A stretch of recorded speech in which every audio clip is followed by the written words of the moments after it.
Olá, salve, salve, muito bom dia. Vai começando aqui pela PAN, mais uma edição do nosso...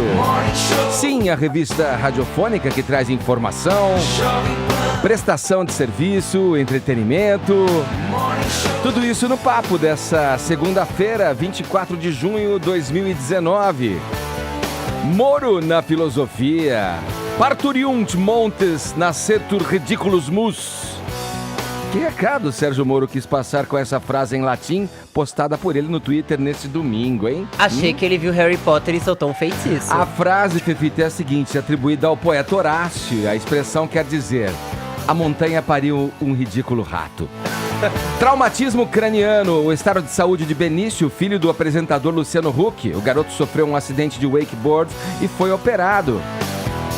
O desabafo da craque. Seleção brasileira de futebol feminino é eliminada da Copa do Mundo da França pelas donas da casa.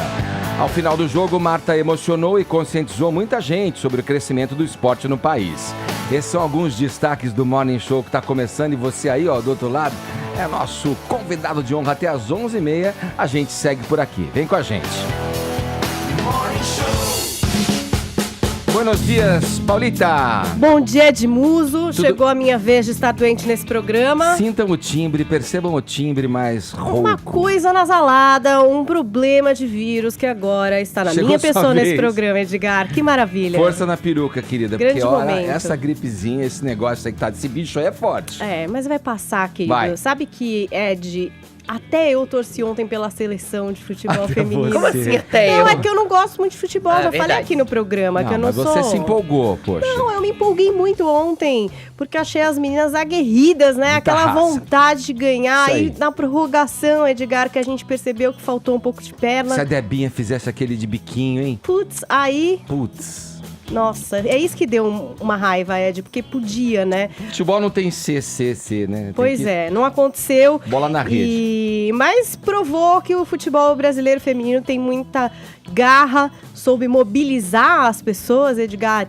Eu fiquei acompanhando pelas redes sociais a manifestação de todo mundo, com as substituições, com o fato da prorrogação, homens, mulheres, todo mundo torcendo ali pelas meninas da seleção brasileira. Então hoje a gente vai com a hashtag Mulheres em Campo, a Copa do Mundo terminou para elas, mas espero que o futebol feminino aí continue firme e forte. Daqui a pouco a gente vai falar, inclusive, sobre o que disse a Marta ao fim do jogo. Acho que foi um recado bem legal pra gente ouvir, principalmente para as meninas que têm vontade de entrar para a seleção, de serem jogadoras profissionais, ouvirem. Daqui a pouco a gente vai falar sobre isso, Ed. Mas a tag de hoje, Mulheres em Campo. Eu convido também você, querido espectador, ouvinte da Jovem Pan, a interagir com a gente pelo WhatsApp, mandando mensagens em vídeo para falar da Copa do Mundo de futebol feminino, tá bom? O que você achou?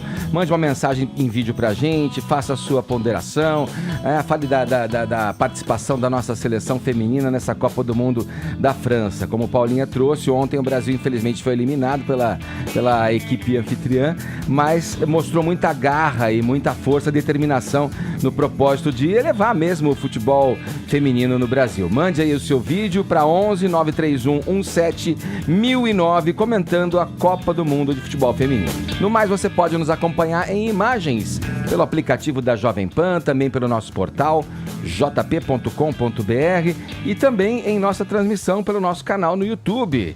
Além das mídias sociais, estamos no Instagram e no Facebook. Passe por lá, deixe o seu joinha que a gente fica animadão, beleza?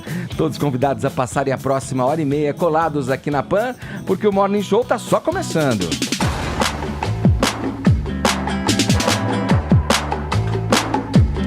Bora lá, Fefito. Bora. Vamos abrir esse noticiário aqui contando o que aconteceu com o filho do Luciano Huck, o Benício, né? E como ele, né? E a família estão nesse momento aí. Pois é, essa é uma notícia muito chata no final de semana, que aconteceu nesse último final de semana. O Benício, de 11 anos, filho do Luciano Huck e da Angélica, estava praticando o wakeboard, que é basicamente quando você está em cima de uma prancha, sendo puxado por uma lancha, e bateu a cabeça na prancha quando se desequilibrou. Ele estava nas proximidades da praia de Ilha Grande, no litoral sul do Rio de Janeiro. O choque com a prancha causou um hematoma subdural, que é basicamente um acúmulo de sangue entre o cérebro e o crânio. O garoto teve que passar por uma craniotomia, ou seja, ele abriu cirurgicamente o crânio para tentar consertar o estrago. O próprio Luciano Huck conversou ontem com o Fantástico e disse que o filho sofreu um afundamento da cabeça. O procedimento funciona mais ou menos assim, ó. O cirurgião abre a parte externa das meninges que envolve o cérebro e a medula espinhal, remove o coágulo de sangue e depois controla o sangramento. Em hematomas pequenos, então, o sangramento vai ser drenado para a inserção de um catéter temporário por meio de um buraquinho na cabeça ali, e os casos mais leves podem ser só acompanhados. A gente vê, então, que não é exatamente um procedimento confortável para uma criança de 11 anos ter a cabeça aberta, assim. E, aparentemente, são acidentes que qualquer criança pode sofrer praticando esportes. Muita gente no Rio de Janeiro pratica surf, pratica wakeboard e não passa por isso, assim. Ele está internado no hospital Copa Star, lá no Rio de Janeiro, e o hospital já divulgou também um boletim médico sobre isso. O boletim médico diz o seguinte: paciente Benício Huck, de 11 anos, foi submetido a uma neurocirurgia na madrugada de 23 de junho, vítima de traumatismo crânioencefálico com afundamento temporoparietal direito associado a hematoma extradural subjacente ao afundamento. A cirurgia transcorreu sem intercorrências, o paciente encontra-se lúcido, orientado, movimentando os 4 membros, respirando por meios próprios e estável sob o ponto de vista neurológico e hemodinâmico, sem previsão de alta hospitalar no momento. Ao Fantástico, o Luciano Huck deu uma entrevista, mas antes de falar com o Fantástico, o Luciano Huck foi até as redes sociais para agradecer as manifestações de carinho. Então, no Twitter, ele disse o seguinte: obrigado a todos pelas orações e carinho, estamos todos bem, Benício se recuperando. No Instagram, ele publicou o seguinte: para evitar informações já desencontradas que já circulam, nosso filho Benício sofreu um acidente praticando wakeboard, ele foi operado, passa bem, está sendo assistido pelo Dr. João Pantoja, em conjunto com a equipe do neurocirurgião Gabriel Mufaref e sua pediatra Andréa Paiva. Agradecemos as inúmeras preces. Vários famosos se manifestaram, inclusive, nesse post, prestando solidariedade. Vamos ouvir agora o que o Luciano Huck teve a dizer para o Fantástico. Ele caiu e a prancha bateu na cabeça dele. Ele ficou consciente o tempo todo, ele não perdeu a consciência, mas tinha feito um afundamento relevante, assim, a gente achou que tinha que vir para o hospital, e a gente veio e não saiu, porque era foi uma fratura craniana que o protocolo era cirúrgico. O Luciano Huck foi com a família de helicóptero até o hospital, então a gente imagina a gravidade do que aconteceu, o susto deles, porque não resolveram nem pegar um carro e fazer a viagem de volta, alugaram um helicóptero, foram direto pro hospital, chegaram por volta da meia-noite. Por enquanto, a agenda de gravações do Luciano Huck no Caldeirão do Huck está mantida na Globo, mas a Globo vai avaliar o assunto hoje com o apresentador para decidir se vai ser necessário adiar os trabalhos ou não. A família tá cercando o Benício de carinho, a Angélica e o Luciano Huck não têm saído do hospital até então, isso que a gente sabe. Os filhos dele já voltaram para casa, estão sendo cuidados pelas babás, pela família, pela mãe da Angélica, inclusive. Agora é só torcer para que o Benício melhore logo. Estamos aqui mandando nossos sentimentos. Dá muita aflição, né, Ed? Porque tudo que é na cabeça, tudo que é com cérebro, filho, né? Tudo é com filho. A gente fica preocupado junto, né? Exatamente. Mas que bom que também o Luciano tá conseguindo informar e que não fica aquela desinformação a respeito de um assunto muito sensível pra família. E é importante também dizer que ele tem 2 filhos junto com a Angélica, né? O Joaquim e a Eva. Então, assim, antes de passar qualquer tipo de informação, imagem ou qualquer outra coisa, exatamente, vocês, por favor, pensem no bem-estar das crianças. Vamos falar agora de política. Em meio às reportagens sobre conversas atribuídas a ele e a procuradores da Lava Jato, Sérgio Moro cancelou sua ida à Câmara dos Deputados nesta quarta-feira. As informações chegam pra gente aqui no Morning Show com a repórter Marcela Lorenzetto. Após novas divulgações de supostos diálogos entre Sérgio Moro e procuradores da Lava Jato, o ministro da Justiça e Segurança Pública desiste de ir à Câmara dos Deputados. A audiência estava marcada para a próxima quarta-feira. No entanto, o ministro cancelou a visita e não propôs uma nova data. Na última semana, o ex-juiz responsável pela Lava Jato em Curitiba passou quase 9 horas no Senado dando explicações sobre mensagens atribuídas a ele e divulgadas pelo The Intercept Brasil. Neste domingo, novos trechos foram publicados pelo site em parceria com o jornal Folha de São Paulo. O conteúdo mostra que procuradores da Força Tarefa da Lava Jato se articularam para evitar tensões entre Moro e o Supremo Tribunal Federal durante um momento crítico da operação em 2016. A divulgação equivocada de papéis encontrados pela Polícia Federal na casa de um executivo da Odebrecht poderia colocar Moro em uma saia justa com o Supremo, já que iria expor políticos que tinham direito a foro privilegiado e só poderiam ser investigados com autorização da Corte. Os supostos diálogos sugerem que o incidente foi causado por descuido da PF, quando anexou arquivos ao processo sem preservar o sigilo, o que permitiu a divulgação do material pelo jornalista Fernando Rodrigues. O episódio deixou Moro contrariado por criar novo foco de atrito com o STF, um dia depois do então juiz ser repreendido pela Corte por causa da divulgação de escutas telefônicas do ex-presidente Lula. Nas mensagens trocadas com Deltan Dallagnol, procurador que lidera a Lava Jato em Curitiba, Moro teria dito que era uma tremenda bola nas costas da PF e que a ação apareceria uma afronta. O conteúdo divulgado revela que, na época, Deltan procurou o delegado Márcio Anselmo, que chefiava as investigações sobre a Odebrecht, para dizer que Moro estava chateado. Em outro diálogo atribuído a Moro e Dallagnol, o então juiz pede ajuda ao procurador para conter um protesto do Movimento Brasil Livre, o MBL. Em Porto Alegre, um grupo se reuniu em frente ao apartamento do ministro Teori Zavascki, então relator da Lava Jato no Supremo. Com faixas e cartazes, eles pediam que Teori deixasse Moro trabalhar. Na mensagem, o ministro questionou se os procuradores tinham algum contato com o MBL. De acordo com ele, alguns tontos daquele movimento foram fazer protesto na frente do condomínio do ministro. Moro teria declarado que isso não ajuda, evidentemente. Dallagnol disse que ia procurar saber, mas observou que talvez fosse melhor não fazer nada. Após a revelação das mensagens pela Folha e o Intercept, o ministro se manifestou. Em um áudio enviado ao MBL, Sérgio Moro diz não saber se usou o termo tontos, mas pediu desculpas. Eu achei que esse protesto na época era um tanto quanto inconveniente. O ministro Teori Zavascki era boa gente, uma pessoa séria, e a realização daquele protesto poderia gerar uma animosidade contra o Supremo, contra lá a 13ª Vara, o que não era desejado. Consta ali um termo que não sei se usei mesmo, acredito que não, pode ter sido adulterado, mas queria dizer assim, pedir minhas escusas se eu eventualmente utilizei, porque eu sempre respeitei o Movimento Brasil Livre e sempre agradeci o apoio que esse movimento deu. No áudio, Moro ainda sustentou que as mensagens foram obtidas de maneira criminosa por um hacker.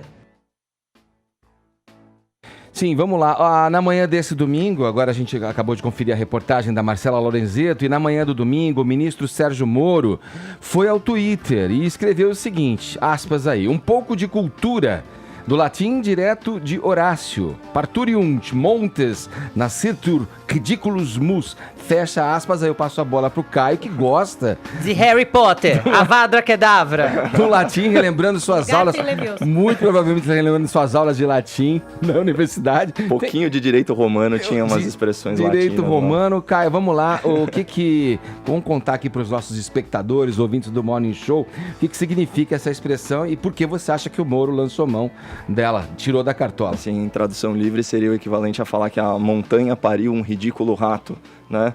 Só que na verdade são ratos ridículos tentando parir uma montanha, Edgar, uma montanha de desinformação, de detração, de diversionismo. E essa frase que o Moro trouxe aí como um momento cultural, ela expressa aí o contraste entre a grandeza de uma expectativa e a mediocridade da realidade que se apresenta. Então, assim, trocando em miúdos, assim, não tem nada demais nas das supostas conversas vazadas até agora. Muita expectativa para uma realidade pífia. Só que vale a pena a gente destacar aí essas novidades que a Marcela trouxe para a gente do caso Vaza Jato, né? Essa última pseudo-reportagem, né, sobre as mensagens privadas potencialmente adulteradas e obtidas mediante prática criminosa de hackeamento, ela foi produzida aí numa parceria curiosa entre o site panfletário, né, da esquerda militante, o Intercept Brasil, e a Folha de São Paulo, que dispensa comentários porque sua reputação já é de domínio público. Mas a crítica jornalística aqui é muito óbvia, porque ela foi muito bem vocalizada nos questionamentos incisivos da nossa colega Vera Magalhães, né, que no programa Pânico emparedou o agitador político Glenn Greenwald nas suas próprias contradições. E qual que é essa crítica? É muito impróprio o vazamento seletivo e fracionado desse material na contramão do interesse público, né, e da transparência que se espera de um veículo de comunicação. E a Folha, ao invés de fazer coro a essa cobrança legítima da sociedade e da imprensa pela divulgação dos arquivos na íntegra, ela se dobrou ao quê? A lógica do sensacionalismo e a cultura do caça-clique. Ou seja, ela tomou a sua parte no butim. E é literalmente essa expressão, butim, né, o produto de roubo ou pilhagem, para remontar a origem criminosa da obtenção dessas mensagens eletrônicas privadas, que não tem qualquer validade jurídica, conforme a Constituição, artigo 5º, inciso 56. Mas é o seguinte, para fechar essa breve digressão, eu reputo assim como lamentável a postura da Folha de São Paulo, que está engrossando o caldo de um jornalismo militante, jornalismo oportunista. Lembra aquela máxima, né, que é muito famosa, que é a seguinte, né, a corrupção é o esquema para o qual você não foi convidado. Agora, fazendo um esforço de criatividade, de novo, e especulando que as mensagens são verdadeiras e não adulteradas, o que nós temos agora? Um juiz preocupadíssimo com o caráter político do Supremo Tribunal Federal, né, a ponto de querer preservar a imagem dos ministros para que eles, com aquele poder quase ilimitado que eles têm nas suas canetas, não atuem em retaliação à Lava Jato e joguem ainda mais água na fervura da operação. E como que o Supremo poderia e pode ainda atrapalhar a Lava Jato? É importante falar isso. Algumas formas aqui, ó, desmembramento de processo, reforma de decisão, relaxamento de prisão preventiva, não homologação das delações premiadas, mudança na jurisprudência penal, e aqui 2 destaques, né? O Caixa 2 processado na Justiça Eleitoral, que já foi feito, e uma reanálise da legalidade da prisão após julgamento em segunda instância, que está em suspenso no tribunal. Agora, voltando a esse possível diálogo, o mais interessante, para variar, está nas entrelinhas dessas supostas mensagens, que é o quê? Você consegue perceber o pesar, até mesmo a ansiedade do juiz Sérgio Moro diante de um retrocesso no combate à corrupção, né, que é uma luta pelo qual, já àquela altura do campeonato, ele já havia sacrificado muito. E aqui, para fechar meu comentário, eu queria trazer o tweet da doutora Janaína Pascoal, professora pela USP, deputada mais votada da história do Brasil e a voz mais crítica dentro do próprio PSL. Abre aspas. Um fato é incontestável. Nenhum dos diálogos, por enquanto, sugere falsificação de provas ou acusações. As conversas evidenciam o firme desejo de responsabilizar culpados. Nada além disso. Vamos a Brasília falar com o Trindade. Tem muita coisa envolvida aí, pode ser analisada de diversos aspectos, né, Zé?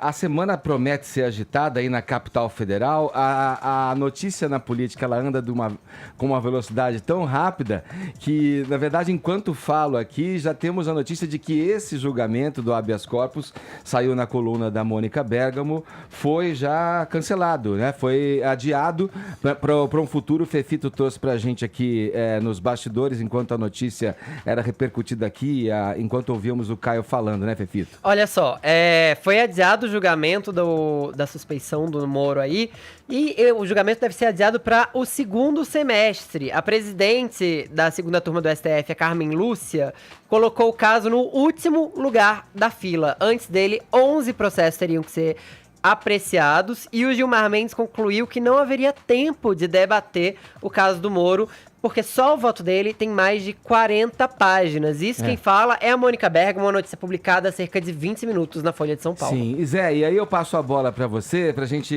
repercutir em cima dessa... Eu imagino que você aí de Brasília já deve ter acompanhado o artigo dos advogados do petista, do ex-presidente Lula, publicado hoje na Folha de São Paulo.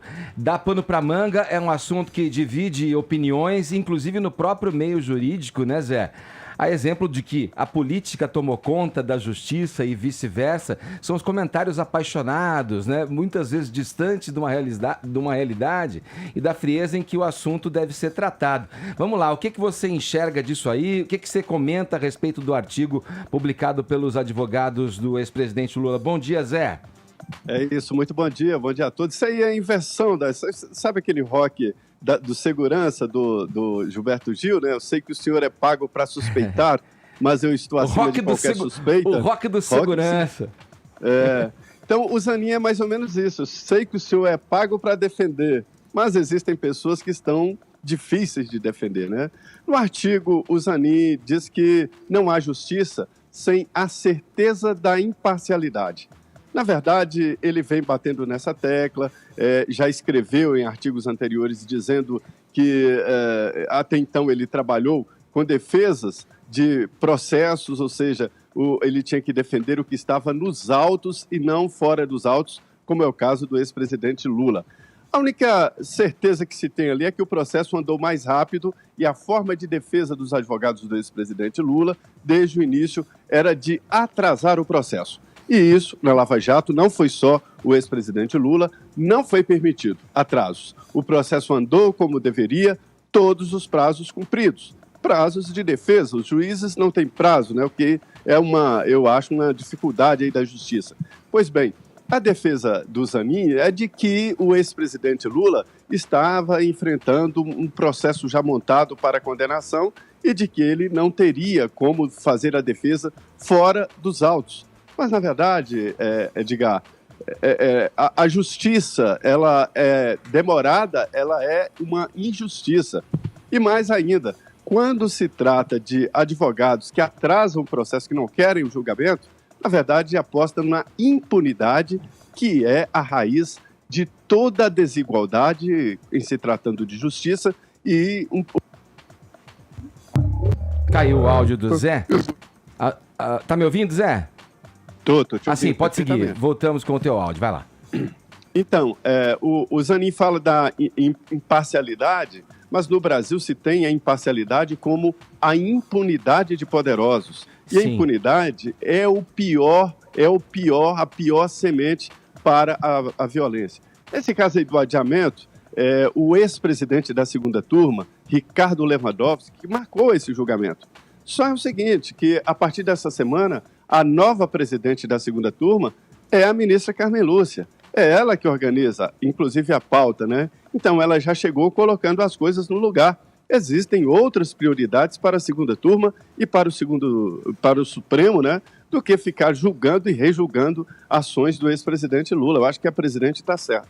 Ô Zé, você que gosta de trazer sempre para a condição humana e pôr no chão os assuntos muitas vezes ásperos que vem aí de Brasília, eu estava pensando, né, nesse imbróglio todo envolvendo o juiz Sérgio Moro, uma coisa boa para o país, uma coisa inédita, uma operação conduzida aí contra a corrupção, né, a corrupção arraigada, totalmente intrincada dentro do processo político e do mecanismo político brasileiro, todo mundo querendo sim uma solução, mas aí a vaidade em algum momento causa aquele escorregãozinho aqui, aquele escorregãozinho ali, fazendo com que um juiz que tinha um papel muito importante agora seja colocado sob suspeita aí, né, Zé? Eu vou lembrar aqui, né, mais uma vez, eu sou um provocador, eu tenho que provocar aqui vocês, comentaristas, a analisarem o fato com o ângulo do distanciamento, até onde eu possa conseguir isso.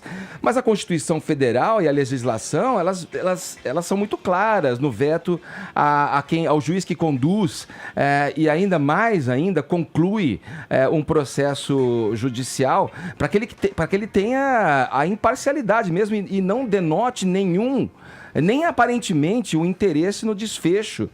E isso tô utilizando, claro, é um argumento da carta aí da defesa do ex-presidente Lula, mas eu lembro aqui, para passar a bola para o Caio, novamente para o Caio comentar, que em 2013 o ministro do Supremo, o decano Celso de Mello, já havia feito uma sinalização, foi voto vencido aí num julgamento aí de recurso que envolvia o monitoramento autorizado pelo juiz Sérgio Moro a outros advogados, né, em outros casos. Ele até tem uma frase aí dele, aspas, do Celso de Mello.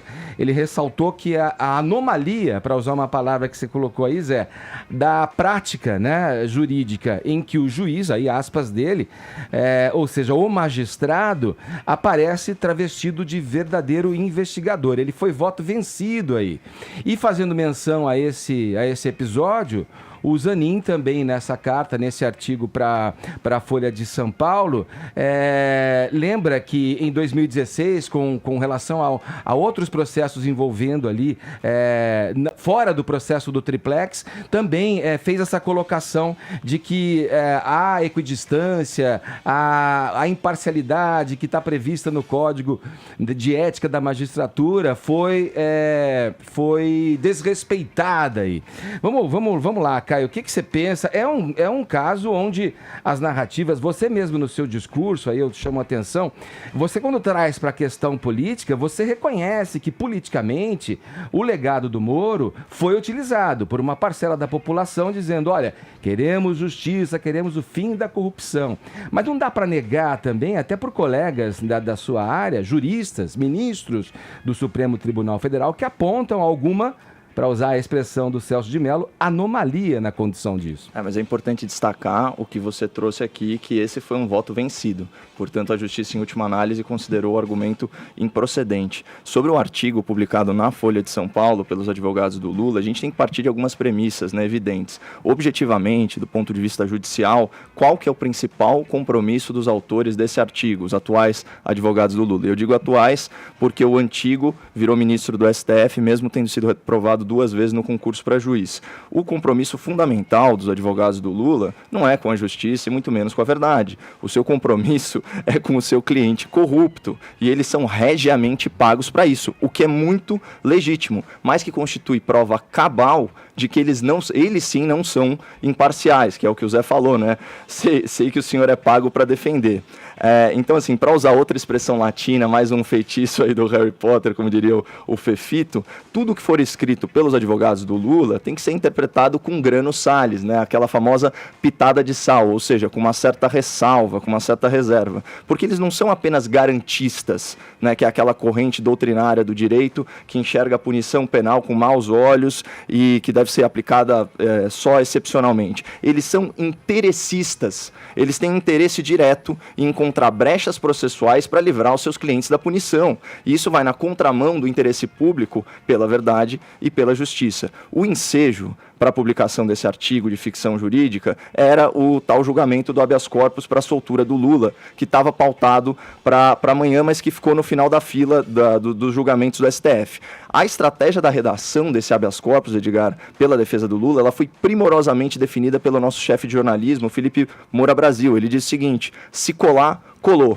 Por quê? Porque eles mencionam na peça do habeas corpus as conversas não confirmadas, não periciadas e obtidas ilegalmente, publicadas aí pela mídia militante da qual a gente já tratou aqui. Só que assim, sendo o STF o guardião da Constituição, vale o artigo 5º, inciso 56 da Carta Magna, abre aspas, são inadmissíveis no processo as provas obtidas por meios ilícitos. E eu queria destacar aqui, voltando para o artigo, 2 inverdades publicadas aí no artigo da Folha. Primeiro, abre aspas, a mera dúvida sobre a isenção do magistrado é suficiente para que seja reconhecida sua suspeição, fecha aspas. Isso não procede. A dúvida em qualquer ciência, isso vale para a ciência jurídica também, ela é hiperbólica, você questiona tudo a todo tempo, mas os critérios para suspeição do juiz, eles são objetivos e estão expressamente descritos no Código de Processo Penal. A segunda coisa que o Zanin fala é o seguinte, para a eleição de Bolsonaro, abre aspas, foi decisivo o impedimento de Lula com base na condenação imposta pelo ex-juiz. Também não procede. A lei da ficha limpa, aliás, lei de iniciativa popular que recolheu mais de 1.600.000 assinaturas do povo brasileiro, ela torna inelegível o candidato condenado por crime de corrupção por órgão colegiado. Portanto, a decisão que afastou o Lula foi a decisão do TRF4, na segunda instância. Aliás, condenação que foi corroborada pela STJ, Tribunal Recursal, e várias vezes, em várias várias peças legais pelo STF, Tribunal Constitucional. De tudo que eu li no artigo, eu consigo identificar uma verdade, essa sim, que a gente precisa reconhecer, que é o título, que é o seguinte: só a justiça com a certeza da imparcialidade. Só que, como foi muito bem destacado pelo senador paranaense Oriovisto Guimarães, naquela sabatina lá do Senado, a imparcialidade como valor objetivo não se confunde com a neutralidade como valor subjetivo, ou seja, de foro íntimo. É possível ser imparcial sem ser neutro. E aqui eu vou dar um exemplo claro para você. É possível um juiz julgar a Suzane von Richthofen sendo imparcial, ou seja, seguindo os rigores da lei, mesmo desprezando ela no plano pessoal. Isso não torna ele suspeito, isso só faz dele um ser humano, porque no âmbito privado, todos nós temos direito à opinião. São as relações e os atos públicos que denotam ou não a imparcialidade de um juiz, e a conduta do Moro no processo é irretocável. Agora, a defesa alega também, está nessa carta, imagino que você tenha lido com atenção, eu queria que você destacasse o comentário para o fato de que o escritório da defesa de Lula, o escritório do qual pertence o Zanin, ele foi alvo de monitoramento e interceptação telefônica autorizada de maneira ilegal, segundo consta na carta, pelo juiz Sérgio Moro. Isso, a teu ver, também é uma ficção da justiça? Olha, ele, inclusive, isso... Ou foi um erro que ele assumiu? Não. Isso daí foi pauta, inclusive, de uma ação por parte do escritório e que até o momento não foi considerada procedente. O que você acha? Então a justiça não corroborou. O que você acha, Caio? Sem a análise da justiça e a verificação da validade das provas, não tem. Pode ser uma ilação, pode ser uma suspeita infundada e por aí vai. Mas é fácil de comprovar, né? Porque já que uma escuta, ela é registrada, ela tem tecnicamente os indícios todos, as provas todas registradas, melhor dizendo. Esse seria um vício se comprovado, seria um vício, mas assim, isso tudo está na mão da justiça. Dificilmente órgãos colegiados que são muito simpáticos ao Lula e ao lulopetismo, especialmente considerando que 8 dos 11 ministros foram nomeados por Lula ou Dilma, eles deixariam passar uma brecha para livrar o Lula da cadeia. Sim, mas esse problema é que, assim, simpáticos ou não, né, não é o que a gente esperaria da justiça, né? Isso sem dúvida. Essa é uma questão, né? A justiça não deve se pautar por simpatia, ou enfim, ou esse ou aquele, ela deve se manter imparcial, pelo menos no desejo desse mero cidadão que vos fala aqui. Vamos seguir aqui no Morning Show, a importância da reforma da Previdência, vamos mudar até o nosso BG, a Jovem Pan está exibindo aqui todos os dias na programação depoimento de entusiastas da reforma. A gente vai ouvir agora a opinião do presidente da Caixa Econômica Federal, Pedro Guimarães. Que a reforma da Previdência, ela permite, primeiro, um equilíbrio das contas nacionais do Brasil, que é fundamental, e segundo, uma percepção por todos os investidores locais e internacionais da qualidade do Brasil como foco de investimento. Com essa reforma, além de novo de equilibrar as contas, você consegue trazer 100, 200, 300, 400 bilhões de dólares de investimento. Então são 10, 15 anos de crescimento garantido. Eu mesmo já estive fora, isso me foi dito por mais de 70 investidores com os quais eu conversei. Então é bom para o Brasil, é bom para os brasileiros, é bom para as empresas, é bom para o emprego, de fato é bom para todo mundo. Nova Previdência. Justa para todos. Urgente para o Brasil. Vamos lá, você pode também participar desse debate, dessa reflexão. Tem uma linha específica para você falar da importância da reforma da Previdência. É o 11 97465 1630. 11 97465 1630. Vamos aqui para mais um capítulo do nosso quadro sensacionalista. Não convide para a mesma festa. Oba! As estrelas de hoje, de um lado do ringue, pim, Raquel Sherazade. E do outro, o empresário Luciano Hang. Também conhecido como velho da Havan. É auto-intitulado, inclusive. Ele assina assim. Isso aqui é verdade. É bom deixar claro. Agora a gente pode falar porque ele mesmo se autodenomina. Exatamente. Vamos lá, o que aconteceu então, o Paulinha, entre o velho da Havan e a Raquel Sherazade, a jornalista Raquel Sherazade? Edgar, tudo começou na sexta-feira, quando, pelo Twitter, o Luciano Hang resolveu fazer o seguinte post. Ele pegou uma manchete de uma matéria que dizia: Silvio demite, reduz equipes e desmonta jornalismo do SBT. E daí ele foi lá e escreveu assim, ó: o jornalismo da grande mídia está todo contaminado com ideologias comunistas que destroem o nosso Brasil. Parabéns, Silvio Santos. Somos fruto do que plantamos no passado. O povo quer mudanças. Ainda falta mais gente para você demitir. Demitir. Raquel é uma delas. Raquel Sherazade, não é? Você sabe que a Van patrocina vários programas do SBT e por isso um post assim, né, do dono da marca é alguma coisa que talvez possa incomodar o seu Silvio. Não sei, Edgar. São muitos programas que recebem o apoio financeiro da Van. É Domingo basicamente Legal. uma sugestão em forma de assédio. Vai, gente. Ó, Domingo Legal, Eliana, programa do Silvio Santos, programa do Ratinho, recentemente também Fábrica de Casamentos. Então, temos aí um patrocinador muito forte do SBT. O que aconteceu? Sherazade respondeu. Raquel Sherazade foi lá e respondeu: já está registrado, empresário chantageia a emissora onde trabalho e ainda vem a público pedir cabeça de jornalista. Já vi esse filme antes, mas agora vai ter processo. Ela deu o arroba do Luciano Heng. Espere a notificação dos meus advogados. E não parou por aí, porque ele resolveu ir lá e responder para Sherazade, e aí ele disse o seguinte, ó: Raquel, não pedi a sua cabeça, estou apenas sugerindo, o que é bem diferente. Cada um faz o que quiser na sua empresa, mas caso aconteça alguma coisa, você pode trabalhar na TV estatal cubana Cuba Vision, lugar ótimo para quem pensa como você. Abraço do véio da Havan. E aí, ainda tem aí uma série de outros tweets cara, que... a gente ri, né? Ah, só é possível rir disso. Primeiro, vamos lá. Não é uma sugestão, né, gente? Quando você é um anunciante uma ameaça, vai, com tá grande claro. poder financeiro É uma e você tá ameaça. dizendo pra pessoa, pra empresa em que você coloca dinheiro, que ela tem que fazer algo, você tá basicamente condicionando colocar o dinheiro na emissora a execução de sua vontade. Isso é muito claro. Agora, o SBT, enquanto empresa, tem que manter independência, especialmente em seu departamento de jornalismo.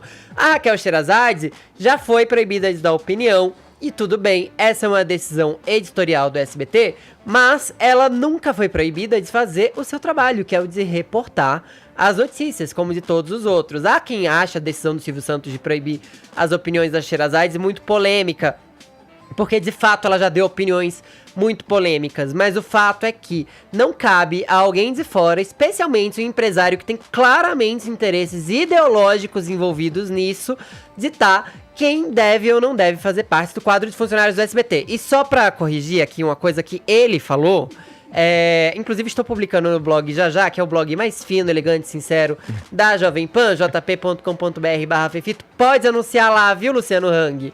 Mas não precisa pedir minha demissão. Aí, olha só. O que acontece a ordem no SBT é haver um enxugamento de 20% dos gastos de todos os departamentos. Isso não acontece só no jornalismo. Os cortes no jornalismo do SBT não aconteceram por razões ideológicas. Um telejornal inteiro chegou ao fim durante essa madrugada. Uma das favoritas do Silvio Santos, protegidas dele, considerada assim, que a Analice Nicolau acabou dispensada também por causa do seu alto salário, assim como a Karen Bravo. Elas não eram apresentadores ou âncoras envolvidas politicamente ou que se manifestavam politicamente. Não tem nada a ver com corte ideológico. Aliás, dizer isso nada mais é do que propagar uma bela fake news. Mesmo porque eu acho que a Raquel, ela tem incomodado mais, talvez o velho da Van, pelos vídeos que ela faz no YouTube dela. Ela é que eu acredito que ele não comuna patrocine, maravilhosa. né? Ela tem dado a opinião Todo mundo no ficou YouTube. comuna. E no Twitter.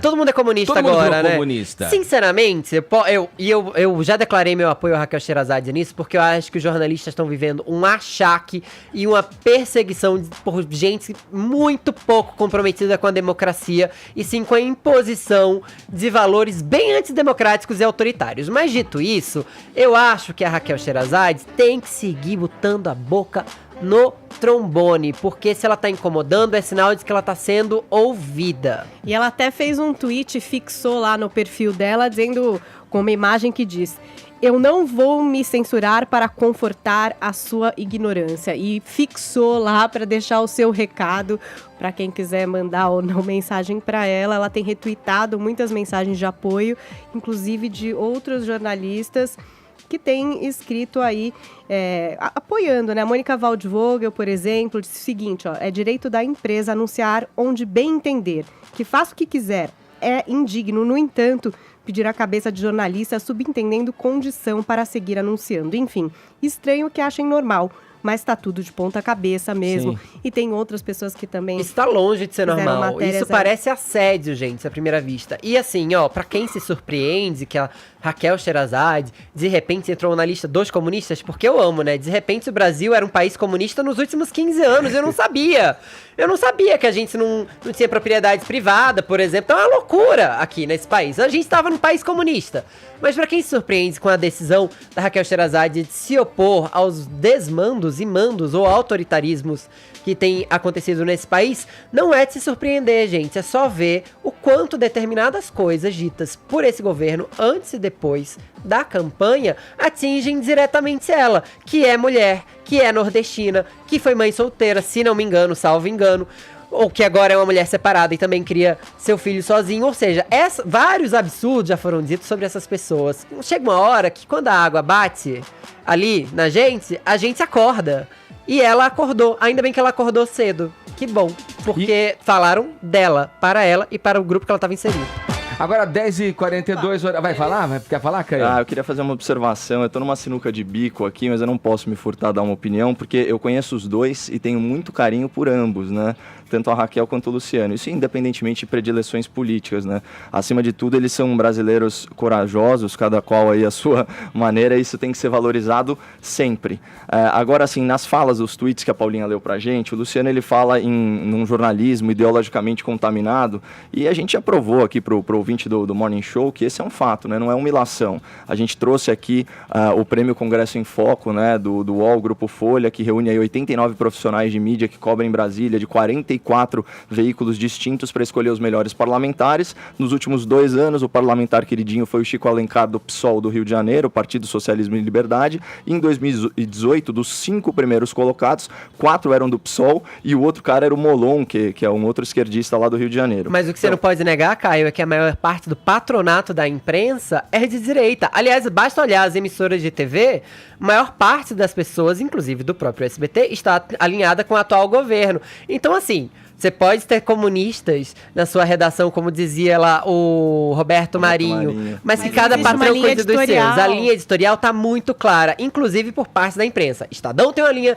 editorial de direita, Rede TV, SBT, Band, Record, isso não é segredo pra ninguém, é a linha editorial desses veículos. Eu acho que você consegue aí subliminarmente, subrepticiamente emplacar a tua visão e o viés da mídia para as ideias progressistas, socialistas e intervencionistas, para mim tá comprovado. E é engraçado que é aquela lógica italiana, né? Cor é a sinistra, portafólio à destra, no coração na esquerda e a carteira na direita. Só que eu queria entrar no mérito da fala do Hang, né? Porque ele diz o seguinte: ainda falta mais gente para você demitir. Raquel é uma delas. E aí eu achei a resposta da Raquel muito irônica, porque de certa forma ela fez a manchete do fato nos padrões atuais do sensacionalismo da grande mídia. Olha o que ela fala, abre aspas, empresário, vê se não poderia ser uma matéria da Folha de São Paulo, empresário chantageia a emissora onde trabalho e ainda vem a público pedir cabeça de jornalista. Então, assim, de largada, vilanizar o empresariado é uma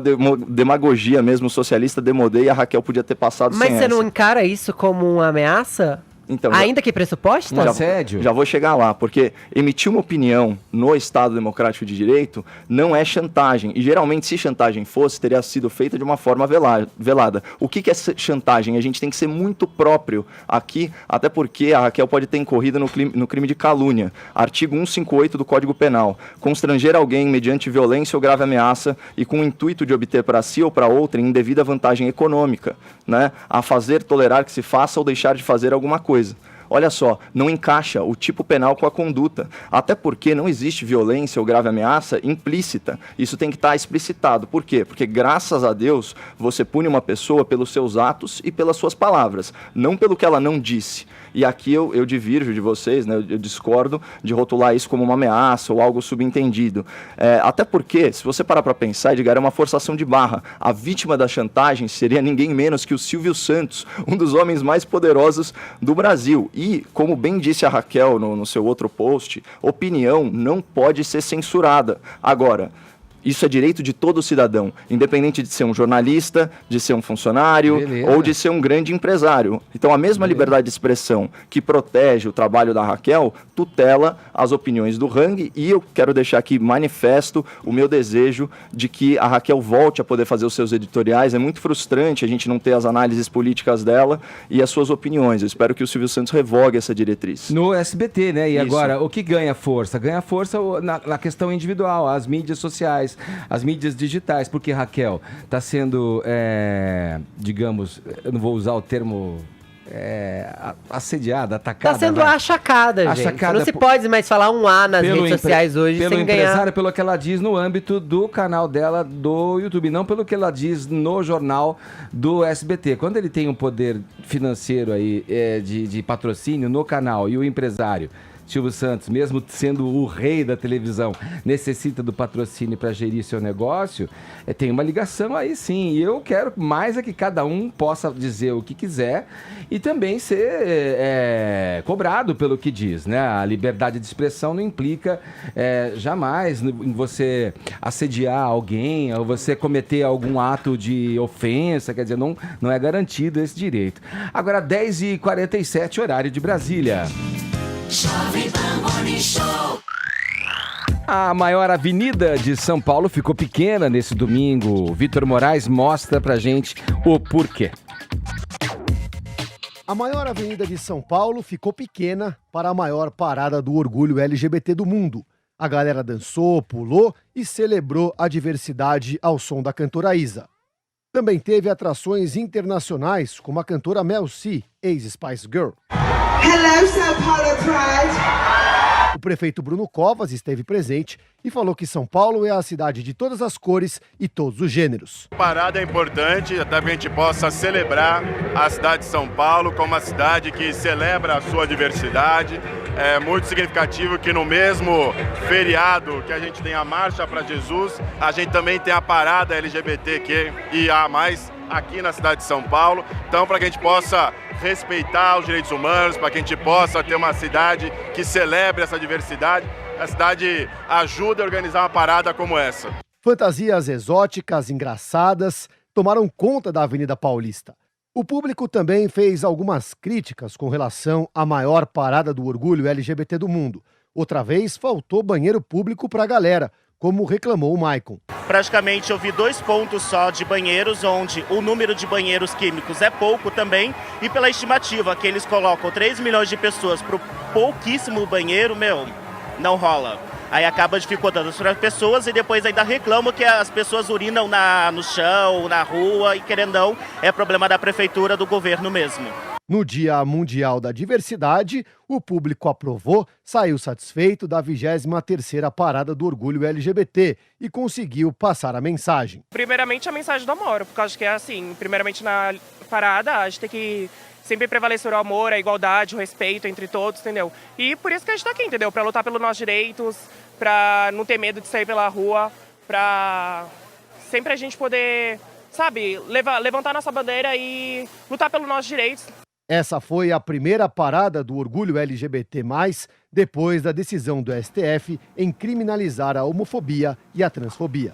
Tá aí, a reportagem da Jovem Pan, fazendo a cobertura da parada LGBT. Fefito, é com você, até pôs uma trilha aqui especial. Ah, olha só, a gente vai nos clássicos, já dá vontade de dançar aqui, ó, Dancing Queen. Já que a gente tá ouvindo o Dancing Queen, é importante celebrar algumas das pessoas que estavam nessa última imagem que apareceu aí em cima do trio. A gente tem 3 ou 4 drags icônicas dessas cidades que atendem pelo nome de Salete Scampari, Silvete Montilla, Tchaka, a rainha das festas, e mais especialmente Miss Biá, que já homenageava, já se vestia como Hebe nos anos 60 e a nossa drag mais antiga.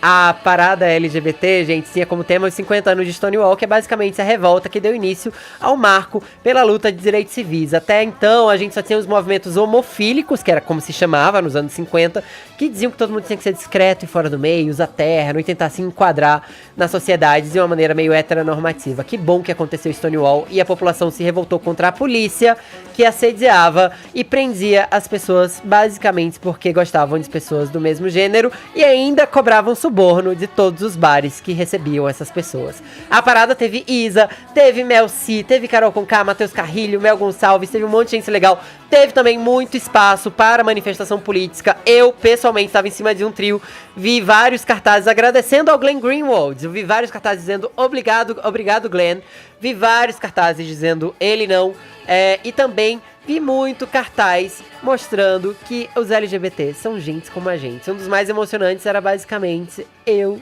tenho 2 papais. Ou minha família é como qualquer outra. Isso não parou por aí. Vários artistas, inclusive, também reforçaram o caráter político da parada. A Luísa Sonza, no trio dela, inclusive, gritou ele não e disse contem comigo pra tudo. O Bruno Covas, prefeito, inclusive, que deu entrevista pra gente aí, criticou o governo por ter censurado a propaganda do Banco do Brasil, que contava com a presença de vários LGBTs e também de pessoas negras. Além disso, David Miranda e Marta Suplicy também fizeram seus discursos lá. A parada tá cada vez mais política. E quando eu digo mais política, não é uma parada que está tentando eleger representantes. Muito embora seja importantíssimo ter representantes LGBTs para pensar pela nossa categoria. Esse foi até o tema do ano passado, né, Fefito? Sim. Eram as eleições. Eram as eleições. Mas a parada tem um tema... Hoje em dia ela tá cada vez mais familiar. Muita gente acha que ela é um carnaval porque vai pelo exótico. E não, o fervo também é luta. Tem muita família ali. Tem muita gente unida ali. E tem muita família saindo do armário junto com seus filhos. É arrepiante. Segundo a organização, foram 3 milhões de pessoas, pelo menos, nas ruas ontem de São Paulo. E a gente segue sendo a maior parada LGBT do mundo. Que bafo. Vamos lá, fechando esse bloco com a reforma da Previdência, o ouvinte dando a sua opinião, fazendo o seu comentário aqui por uma linha específica para você tratar desse assunto. Participe também pelo 11 974 65 1630. Vamos ouvir. Aprova a nova reforma da Previdência ou aprova a nova reforma da Previdência. Não há uma terceira via. Aqueles deputados que são contra a reforma da Previdência estão contra o Brasil. Aqueles políticos que estão barganhando o seu voto, sim, eles também são contra o Brasil. A reforma da Previdência é necessária e vai ser justa para todos. Eu apoio sim a nova reforma da Previdência. Diego Bilatti, Apucarana, Estado do Paraná. Agora 11 em ponto, horário de Brasília. Jovem Pan Morning Show. Jovem Pan Morning Show. Lideranças da Câmara dos Deputados querem acelerar a tramitação da reforma tributária. O destaque é da repórter Vitória Abel. A comissão especial para analisar a proposta de reforma tributária na Câmara dos Deputados deve ser instalada nesta semana. Segundo o presidente da Casa, Rodrigo Maia, a instalação espera apenas a reforma da Previdência seguir para o plenário. A Comissão Especial para a Reforma Tributária será composta por 34 titulares e 34 suplentes, cabendo aos líderes partidários a indicação dos integrantes. A proposta de autoria do deputado Baleia Rossi, do MDB, quer unir 5 impostos hoje existentes no país em um único. Segundo o tributarista e professor da Fundação Getúlio Vargas, Alexandre Motonaga, o enxugamento de impostos é vantajoso, porque simplifica o sistema de cobrança e atrai investimentos. Cada um desses impostos, desses tributos, tem uma forma de calcular muito complexa, que exige muita gente, gera uma insegurança se eu posso fazer isso ou não posso fazer aquilo. Tá? Isso aí faz com que tudo fique mais caro, você gere o que? Um desestímulo para que as pessoas abram empresas. O professor ainda explica que um imposto único iria baratear a produção do empresário e, consequentemente, o produto final para o consumidor. PIS, COFINS, IPI, ICMS e ISS se tornarão o chamado Imposto sobre Operações com Bens e Serviços, o IBS. A criação do novo tributo, no entanto, preocupa os municípios. O prefeito de Campos do Jordão, Frederico Guidoni, do PSDB, teme que o fim do ISS, um imposto municipal, leve a uma diminuição da arrecadação das prefeituras. O texto do deputado Baleia Rossi sugere ainda mecanismos de transição para empresas e governos estaduais e municipais. A reforma tributária é uma proposta de emenda à Constituição. Além da aprovação na comissão especial, o texto precisará do voto favorável de pelo menos 308 dos 513 deputados no plenário da Câmara. Tá aí, vamos lá, Caio. Muitos analistas políticos, analistas econômicos apontam, né, que a aprovação da reforma da Previdência é a mais importante, talvez a mais premente, a mais cara nesse instante, mas não é a única que vai resolver todos os problemas do Brasil, né? Para colocar o Brasil aí no trilho do desenvolvimento de novo, dizem eles, esses especialistas, que outras reformas devem se seguir, né? E a gente fala muito aqui das reformas estruturais, a mídia a gente vê se falar muito, então a da Previdência aí, né, que está em votação, a administrativa, a política, mas a tributária, que é o ponto dessa matéria, também é crucial para que as coisas sejam, para que haja um saneamento no país, né? É importante destacar que a reforma da Previdência, em última análise, ela é uma medida de desafogo fiscal. É para o país não quebrar. É preciso fazer o país também se desenvolver. Então, uma vez aprovada a reforma da Previdência, o Congresso já vai aí articulando para tirar o protagonismo do governo federal numa agenda que é sem dúvida positiva e vai ser percebida assim pela sociedade. Por quê?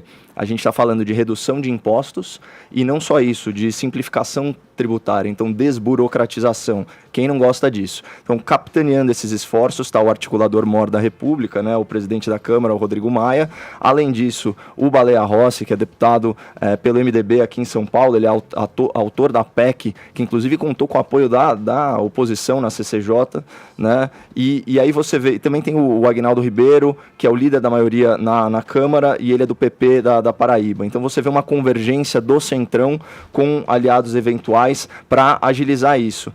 Eu não vejo problema nenhum, se o protagonismo for do governo federal, do Congresso Nacional, tanto faz, não importa a cor do gato, importa que ele casse o rato, né? Teve até a discussão aí que tomou conta do noticiário também, de que o Bolsonaro diz, não quero ser a rainha da Inglaterra, por conta disso, né? Do tal parlamentarismo branco que já estaria acontecendo, quer dizer. Pois é, e o presidente, ele pode exercer seu protagonismo com o direito que ele tem a veto, né, das leis, e depois isso passando de novo para o Congresso para derrubar os vetos eventuais. Mas assim, o Congresso, o problema aqui maior é que o Congresso agora está tocando os projetos sem articular devidamente com a equipe do ministro Paulo Guedes, especialmente o secretário da Receita Federal, Marcos Cintra, e a gente está falando de um dos ministérios mais qualificados da história da República. E é aquele negócio, né? Egoísmo e burrice costumam andar de mãos dadas. O que é interessante falar sobre essa reforma proposta pela PEC do deputado Baleia Rossi?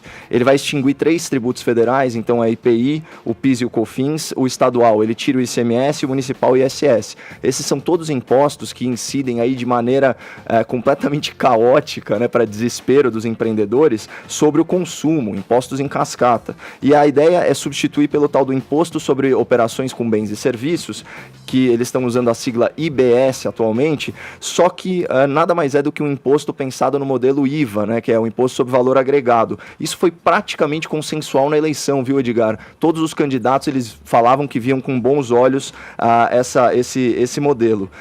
Tem um trecho que é muito polêmico, principalmente para quem, como eu, gosta muito da região norte do país, especialmente de Manaus, que é o fim dos incentivos à Zona Franca de Manaus. Isso é extremamente delicado, não pode ser discutido aí de forma meramente teórica. A gente tem que pensar nas implicações práticas, na transição para isso.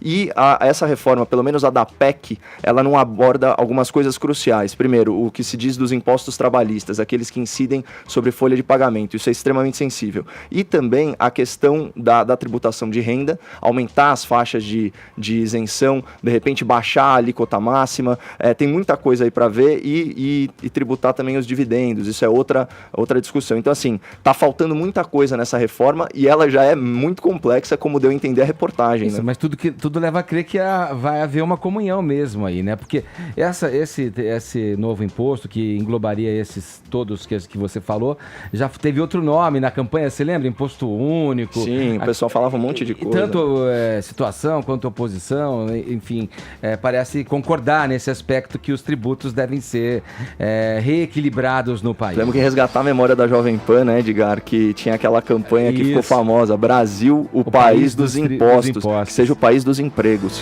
Vamos para o Rio de Janeiro conversar com o indefectível Rodrigo Viga. Tem um caso né, da capa policial do nosso Morning Show, essa revista radiofônica agora, que destaca aí mais uma vez um caso aí envolto em mistério, o assassinato do pastor Anderson do Carmo de Souza no domingo da semana passada. Vamos lá, Rodrigo Viga, quais são as novidades a respeito desse caso? Bom dia, meu camarada. Fala, Ed empacotado, beleza? Tudo tranquilo ou não? Tudo tranquilo, tava friozinho hoje de manhã. Nem sei como é que tá o tempo lá fora, mas de manhã tava friozinho. Você tá elegante, tá parecendo um intelectual. Obrigado, meu camarada. Um acadêmico. Meu caro Edgar, pra você ter uma ideia... Peraí. Para. Você Diga, fala que eu tô todo aqui, tá? Mas você me parece que tá na sacada do Copacabana Palace ou eu tá chique, hein, Viga? Peraí. Olha lá. Um giro aqui, mostra mais. Moleque. Rapaz. Lá. Deixa eu mostrar. Você quer ver a princesinha também, não? Quem é a princesinha? Narcisa? Princesinha do Mar, Copacabana. Olha. Princesinha do Mar. Eu falei da Narcisa porque ela é vizinha do Copacabana Palace, né? Mais um pouco ela tá dando tchau pro Viga ali, ó. É o anexo. Exatamente. Ela dá pra ver daqui, se ela quiser, ela pula da janela e cai direto na piscina do Copacabana Palace.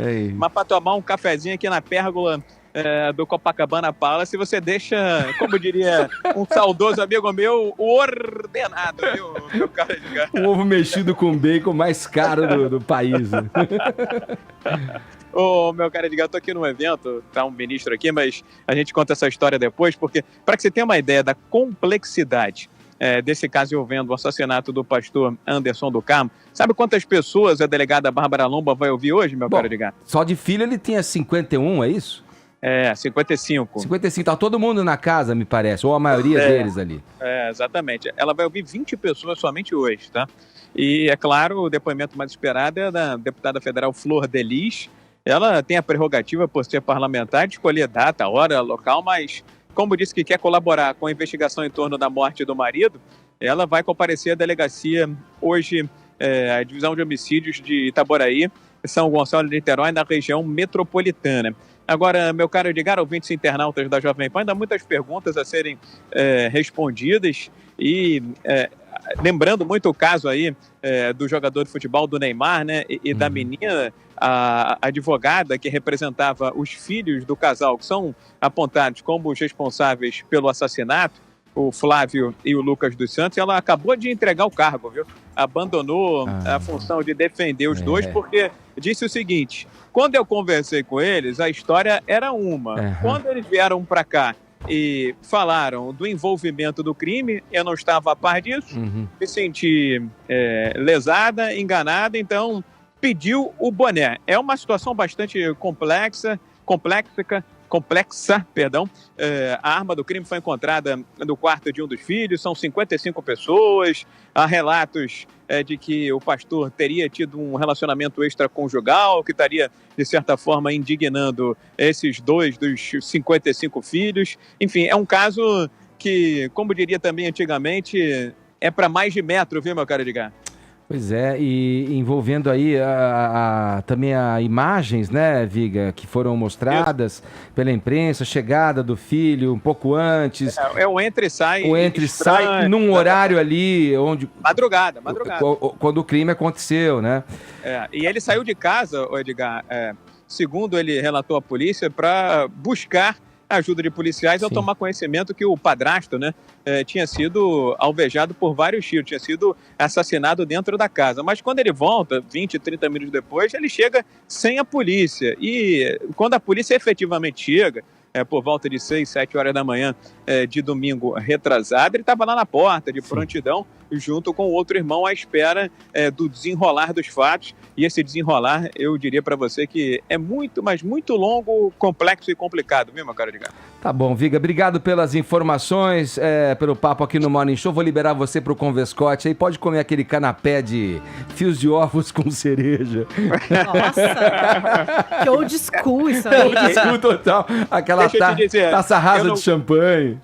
Eu não curto doce com salgado, desculpa, eu não sou nobre ao ponto. Eu gosto de feijão, arroz e farinha, companheiro. Valeu, Viga, um abração, querido. Valeu. Olha aí, o Rodrigo Viga conversando com a gente aqui no Morning Show. Agora 11 horas 18 minutos, horário de Brasília. Jovem Pan Morning Show. Jovem Pan Morning Show.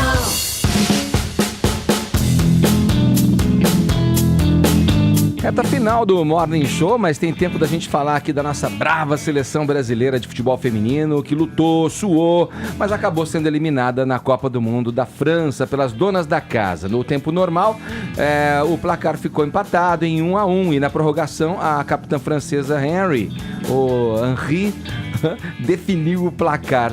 Depois da partida, a Marta desabafou, fez um desabafo, até comentando que não vai toda hora que vai ter uma Marta, uma Cristiane, uma Formiga, né, Paulinha? Vamos ouvir o que ela falou, Edgar. Foi um desabafo, mas acho que de alguma coisa que ela já estava pensando, né? Porque já tinha ali muito elaborado o que ela queria passar. Vamos conferir o que disse a Marta. O momento é muito emocionante. Eu queria estar sorrindo aqui, ou até chorando de alegria. E eu acho que é esse o primordial. A gente tem que chorar no começo para sorrir no fim. Quando eu digo isso, é querer mais, é treinar mais, é se cuidar mais, é estar pronta para jogar 90 e mais 30 minutos, quantos minutos for. É isso que eu peço para as meninas. Não vai ter uma Formiga para sempre, não vai ter uma Marta para sempre, não vai ter uma Cristiane. E o futebol feminino depende de vocês para sobreviver. Então pense nisso, valorize mais. Chore no começo pra sorrir no fim. É emocionante. Aí, Ed, ficou até meio uma margem de que talvez ela estivesse mandando um recado, né, assim, para jogadoras em campo. Parece que não. Pra reportagem do UOL, ela esclareceu que, na verdade, o desabafo dela não tinha uma crítica direcionada para ninguém da delegação, mas era uma ideia sobre o futebol feminino de modo geral. Vou ter que tossir agora. De sugerir uma... Vai lá, de sugerir uma garra, né? Tá com vocês, é meio uma passada de bastão, é isso? Meio querendo dizer que, assim, para as meninas que estão vindo, se querem de fato entrar para a seleção, o jogo é duro. Sim. O jogo é difícil, tem que começar cedo. O nível do futebol feminino não permite que se treine a hora que quer. Então tem que ser realmente uma profissão, uma coisa séria, uma vontade de fazer. Até ela falou assim, ó, será que a gente não vê a Formiga com 41 anos? Será que é milagre o que ela faz? Ela se cuida e treina pra caramba. Então foi mais um recado para as próximas gerações. O desejo dessas meninas, se é de estar na seleção, vai ter que ralar. E curioso, né? Essa metáfora que ela usa da... Olha aí, a enfermaria. Todo mundo zoado. Enfermaria. O Paulinha, mas ela usa essa metáfora do riso e do choro, né? Quer dizer, de você se esforçar antes para garantir depois um final mais feliz, né? Onde o riso, a emoção prevaleça, E o que foi bonito, né? Que a gente viu o país inteiro torcendo pela seleção feminina, coisa que não fazia antes. Em casa teve até vuvuzela. Pois é, olha! Vuvuzela, porque não se fazia antes. Por mais que a gente reconhecesse a existência de uma seleção feminina, a gente não viu uma mobilização, a gente passava batido, a gente ignorava as mulheres injustamente, vamos deixar muito claro, porque elas deram um show e vamos combinar que essa seleção tá infinitamente superior à masculina na Copa América. Pronto, falei. Inclusive o Marcos Mion falou a mesma coisa que você no Twitter. Ele calma falou. lá, peraí, vai. Teve levantamento também a respeito dessa movimentação nas redes sociais. E aí? E foi constatado mesmo que teve um número muito grande de pessoas na internet se movimentando. No jogo contra a Itália, chegou aí a 92 milhões de pessoas trocando ideias a respeito do jogo. Sim. O portal Vibradoras fez um levantamento, que eles chamaram de Observatório da Copa do Mundo Feminina, e diagnosticou, inclusive, que em alguns jogos a conversa sobre as mulheres chegou a ser maior do que a conversa sobre a Copa América, então do futebol masculino. Quer ver, Então houve um real apoio e abriu-se essa discussão e essa vontade de torcer pelo Brasil. Eu não sei, eu falei outro dia aqui, quando falávamos sobre isso, né? A seleção brasileira, as duas Copas acontecendo, os dois torneios acontecendo simultaneamente. Eu acho que tem um reconhecimento, uma identificação genuína da população com algo que a seleção brasileira, no seu histórico, já vivenciou, né? Da questão da raça, do amor pela camisa. Hoje, como o futebol está muito mais... virou muito mais um negócio, né, milionário. Então, e o futebol masculino tem essa projeção e esse investimento por parte dos patrocinadores, acaba levantando aí essa questão da verdade, de algo genuíno mesmo, que a seleção feminina gozou aí nessa Copa, nessa participação de muita garra na Copa da França. E nisso a gente tem que até concordar aqui com o Bolsonaro, que fez um post em apoio às meninas e escreveu assim, ó: não fomos felizes no placar, mais vitoriosos na garra, determinação e honra à camisa verde e amarela. As meninas do futebol, os nossos cumprimentos por bem representar o Brasil no Mundial Feminino da França. Foi o post do presidente do Brasil, Edgar. Isso aí, boa. Vamos, Paulinha, agora saber como é que tá aí a nossa hashtag Mulheres em Campo. O que estão dizendo aí os nossos ouvintes tuiteiros? Olha, a gente chegou até o 2º lugar dos assuntos mais comentados do Brasil. Tem um monte de gente participando. Marcos Hacker aqui.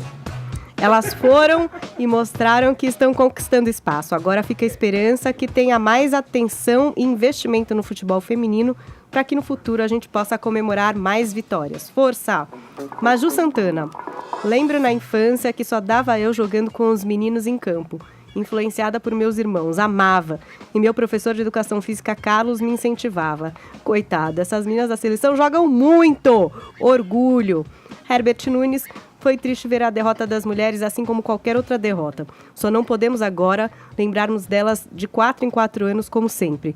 Seja na Copa, nas Olimpíadas ou qualquer outra competição, espero que o choro da Marta não seja em vão. Próximo grande desafio é na Olimpíada, né? E aqui pelo nosso WhatsApp, os ouvintes também, os nossos espectadores mandando mensagens pra gente acerca da participação do Brasil na Copa do Mundo de Futebol Feminino. Solta pra gente, Murilo. Opa, bom dia, galera do Morning Show. Bom dia. Eu sempre consumi todo tipo de esporte, masculino, feminino. Já passei horas assistindo campeonato de golfe em canais esportivos, então... esporte eu gosto, e é assim. Sobre ontem contra a França, uma pena, viu? França de novo, eu achei que a gente ia estar vingado aí por 98, 2006, mas infelizmente não deu. Então, bola pra frente e boas semanas aí pra todos. Obrigado, gente. Valeu. Bom dia. Aqui é o Francisco Júnior de Santana. Opa, foi? Vai ter esse aí, Murilo? Não. Não. Tá bom, aí foi a participação do ouvinte aqui no Morning Show, comentando a respeito da Copa do Mundo de Futebol Feminino. E assim a gente termina mais uma edição deste programinha de rádio, desta revista radiofônica. Paulinha, vai lá. Desculpa aí, gente, as tosses de hoje. Quem levou aqui o prêmio no Twitter com a nossa hashtag foi o Carlos Câmara. Já falei com você, Carlos, só me responder. Falado. E assim a gente fecha mais uma edição do Morning. Voltamos na programação amanhã, às 10 da manhã. Muito obrigado pelo prestígio de sua audiência, hein? Cuidem-se. Morning Show.